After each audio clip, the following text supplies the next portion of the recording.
The greatest athletes of all time, people like Tom Brady, Michael Phelps, Kobe Bryant, Tiger Woods, they didn't get to the top by following the same training protocol that everyone else was using. While their competitors focused on mainly the physical aspects of the sport, there's a common pattern amongst the greats, in which lies their mindset. Basically, they found the mental models which allowed them to perform at an even higher level than those more talented. And after diving deep into each one of their stories, there's a mindset pattern that begins to take shape. In this video, we're breaking down 5 of these patterns, starting with Tiger Woods, and the mindset that led him to completely reinvent his golf swing after he won the Masters by 12 strokes. Okay, so picture this. It's April 1997, the Masters, Augusta National. A 21-year-old kid named Tiger Woods steps onto the first tee as the heavy favorite, but still, in many ways, he is unknown to the world. By the end of the week, he didn't just win, he dominated the rest of the field. Tiger led after every single round. He finished at 18 under par, a tournament record at the time. He won by a margin of 12 shots. 12 in a major championship. To put this in perspective for people who don't golf, that would be like if you won a marathon and you finished 2 miles ahead of the second place finisher. It wasn't even close. When Tiger walked up the 18th fairway on Sunday, the crowd was losing its mind. He looked like a different species. Now, here's where it gets interesting. To everyone around him, Tiger's game was perfect. Whatever he was doing, it was working. It was working better than any other golfer on earth, and by a large margin. If it ain't broke, don't fix it. Wrong. Tiger decided to reinvent his entire golf swing. He said, people thought it was asinine for me to change my swing after I won the Masters by 12 shots. Why would you want to change that? Well, I thought I could become better. This goes directly against what has worked for the world's best golfers. Allow me to read from this ESPN article. Not only has no other player ever attempted such a thing, no other player has ever conceived of it. Though perhaps a better way of putting it is, no other player would ever want to conceive of it. We're not talking about the endless tweaks and minor revisions. We're talking about the conscious decision to undergo a structural overhaul, wherein a player transforms the very shape and pattern of his swing via a tedious and labor-intensive process that carries with it all manner of psychic complications. There is this notion that every person has a born or natural swing. Among gifted players, this notion is especially powerful. So much so that to meddle with your natural swing is to meddle with your soul. To dive too deep and risk discovering things about yourself that maybe you'd rather not. But Tiger decided that the swing that had just produced one of the most dominant performances in golf history, it wasn't good enough for him. He looked at it and saw flaws, and he was going to tear it down and rebuild it brick by brick. In the book, The Big Miss, Tiger's former coach, Hank Haney, wrote, he wanted to always be consciously doing something to get better. It was as if he needed the stimulation and challenge to stay motivated. And Haney goes on to describe it as a sort of compulsion. In his mind, satisfaction is the enemy of success. His whole approach was to delay gratification and somehow stay hungry. So even when he was on top of the world, Tiger wasn't interested in protecting what he had. He was obsessed with what he thought he could have. He understood something that is really important, and I want to drill down on it here.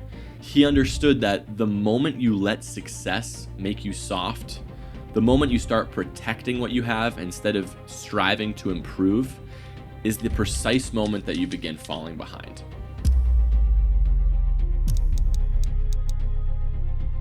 So one of the most powerful stories that reveals Kobe's mindset comes from his performance coach, Alan Stein Jr. Back in 2007, Stein was brought in to work at Kobe Bryant's Nike Skills Academy. He asked Kobe if he could observe one of his private workouts, to which Kobe replied, sure, we start at 4 a.m. Now Stein, wanting to impress the superstar, decided to show up early, half an hour early, 3:30 a.m., thinking that he'd beat Kobe there and prove his own dedication. But when he walked into the gym, he heard the ball already bouncing. Kobe was already in a full sweat, going through an intense warm-up before the official workout even began. What happened next shocked Stein even more. The workout was not filled with flashy moves or advanced techniques. Kobe spent the next couple hours on basic drills, the kind of stuff that you'd see junior high kids doing. Footwork, form shooting, repetitive fundamentals just executed with a maniacal sense of precision and focus. And seeing this, Stein couldn't help himself. He asked Kobe, "Why are you doing such basic drills?" Kobe's response became legendary. "I never get bored with the basics." He didn't really care about learning new, complex moves. Instead, his approach was about obsessing over the simple things and doing those better than anyone else on earth. This right here is kind of the through line of what became known as the Mamba mentality. In Kobe's book, The Mamba Mentality, he says, "The mindset isn't about seeking a result. It's more about the process of getting to that result. It's about the journey and the approach. It's a way of life." Yeah, Kobe was a super process-oriented guy. He engineered high volume into his schedule in a way that created an ever-widening gap with his competitors. He chose to start his workouts at 4 a.m. for a very mathematical reason. It allowed him to fit in 4 full training sessions per day, instead of the usual 2 that was kind of an industry standard. He broke it down like this: wake up at 3, train 4 to 6, come home, eat, relax, then back at it again 9 to 11, then again 2 to 4, and then again 7 to 9. Right, and so now you do that, and as the years go on, the separation that you have with your competitors and your peers just grows larger and larger and larger and larger and larger. And by year 5 or 6, doesn't matter what kind of work they do in the summer, they're never going to catch up because they're 5 years behind. Basically, he never got bored with the basics.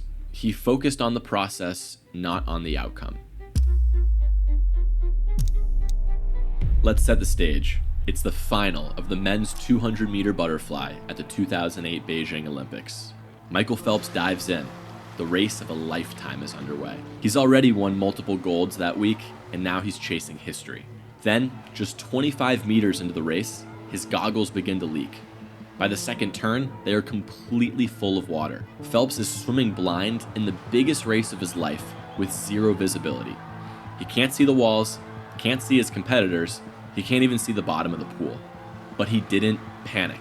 He stayed calm, counted his strokes with precision, and powered through to touch the wall first, winning gold and setting a new world record in the process. So how did he do this? He used something called negative visualization. Negative visualization goes all the way back to the ancient Stoics, who called this premeditatio malorum, or the premeditation of evils. I've actually covered this in a previous video, so I'll link that somewhere on screen. Now what this means is to deliberately imagine worst case scenarios. That way, when they inevitably happen, you've prepared for them in your mind and they lose their power to destroy you. Phelps explained it this way. When I would visualize, it would be what you want it to be, what you don't want it to be, what it could be. Yeah. So it's like you're always ready for anything that comes your way. So it's like if I would have a suit rip, fine, I need another suit, put it on. You know, like any small thing that could go wrong, I'm ready for. So in Beijing, when his goggles actually filled with water, it wasn't a shock. It was just another rehearsed scenario. Phelps knew exactly how many strokes he needed per lap. Now, he could execute the plan that he had already practiced mentally. The goggles story is the perfect embodiment of how the best athletes think. They don't fear the worst, they've rehearsed for it. But there's another piece of Michael Phelps' mindset that I think is worth double-clicking into. After winning the gold and breaking the world record, here's what was going through his mind. And you can go back and look at that video. I was honestly pissed after I saw the time. Why? I could have gone faster. I should have gone faster. I think I could have gone at least a half a second faster than that, for sure, 100%. I was firing on all cylinders going into the Olympic Games. But why would you be pissed? When you Because I didn't broke do a what I world wanted. record, you I didn't won do the what I gold. wanted. I wanted to go faster. That's me. Like, honestly, I didn't hit the goal that I wanted. He is just never satisfied. Never. And this is a common core trait of the world's most successful in any category. Not sure how I feel about that, but it's just something to think about. Tom Brady was never supposed to be here. Drafted 199th in the 6th round. The 199th pick. He was a skinny, unathletic looking quarterback from Michigan. He had a slow release and no really elite tools in his belt.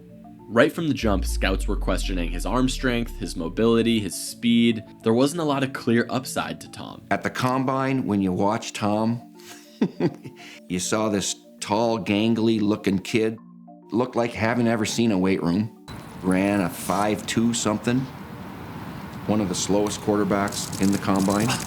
Did his coaches at Michigan really stand on the table and say, this is the greatest thing since Joe Montana? No, not even close. And yet, he became the greatest quarterback of all time. 7 Super Bowl rings, 2 decades of just dominance. How? His answer is very simple and very powerful. To be successful at anything, the truth is you don't have to be special. You just have to be what most people aren't. Consistent, determined, and willing to work for it. No shortcuts. If you look at all my teammates here tonight, it would be impossible to find better examples of men who embody that work ethic, integrity, purpose, determination, and discipline that it takes to be a champion in life. The perfect illustration of this principle came during Super Bowl 51. The New England Patriots were down 28-3 in the third quarter against the Atlanta Falcons. This was no doubt the largest deficit in Super Bowl history. Now, most teams, most people, would have mentally checked out. The game was over. The story was written. Stick it into Amendola. No chance. The first ever pick six against Tom Brady in a postseason game, let alone a Super Bowl. It was a pass intended for Amendola, and the second New England turnover is cashed in right away. But Brady and the Patriots refused to accept the story that everyone was telling. Come on, boys, let's go now. Got locked in now, laser focus. Gotta play harder. Gotta play tougher, harder, tougher, everything. Everything we got. Hey, no fear. No fear, cut it loose. Consistent, determined, and willing to work for it. The rest is Super Bowl history. Gotta believe. Oh, man, hell yeah. Gotta believe. They have completed the greatest comeback in Super Bowl history.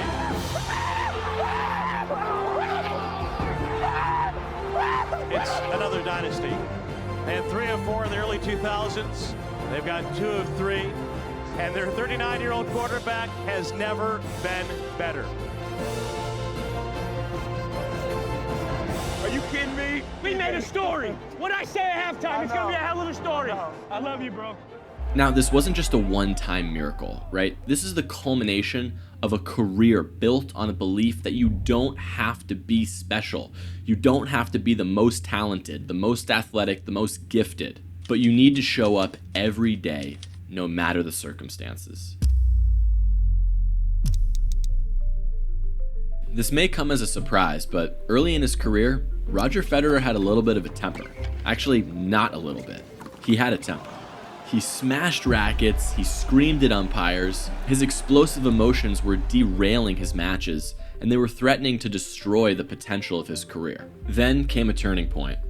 At the 2001 Masters tournament in Hamburg, Federer lost a match that he should have won. This loss definitely hurt, but his childish behavior afterwards disgusted him even more. After that, he made a deliberate decision. He was going to master his emotions. He consulted a sports psychologist and worked at it for years. He trained himself to reset faster and learned to not dwell on his mistakes. Decades later, he gave a college commencement address at Dartmouth. In it, he distilled this philosophy down to one simple line: it's only a point. He explained that in his professional career of over 1,500 matches, he had won almost 80% of them. But of all the points that made up those matches, he'd only won 54%. In other words, even top-ranked tennis players barely win more than half the points that they play. When you lose every second point on average, you learn not to dwell on every shot. You teach yourself to think, okay, I double faulted, it's only a point. So here's why I'm telling you this. When you're playing a point, it has to be the most important thing in the world, and it is. But when it's behind you, it's behind you. This mindset is really crucial, because it frees you to fully commit to the next point and the next point after that, with intensity, clarity, and focus. Federer transformed himself from this temperamental player into the elegant champion who won 20 career Grand Slams. He learned to accept imperfection, let his mistakes go quickly, and move on to the next point. Now, this approach kind of stands in contrast to some of the previous examples in this video. I mean, Tiger Woods' coach had to stop bringing his video camera to the tournaments because Tiger would just nitpick every swing that was recorded. Michael Phelps was actively visualizing the worst case scenario for each of his races. But Federer took a different path. Instead of fighting his imperfections, he learned to release them faster. For him, the winning mental model was emotional detachment and a rapid mental recovery. I specifically included this Federer example for a reason, and that's to show that there is no single formula for success. Some of the greats thrive on relentless dissatisfaction, others on calm acceptance. The common thread that does exist is the willingness to do the deep mental work that is required. If you enjoyed this breakdown, then you'll probably also enjoy my breakdown of the mental models of America's founding fathers. I'll link that somewhere on screen. Anyways, that's all for me. Thanks for watching. I'll see you in the next one.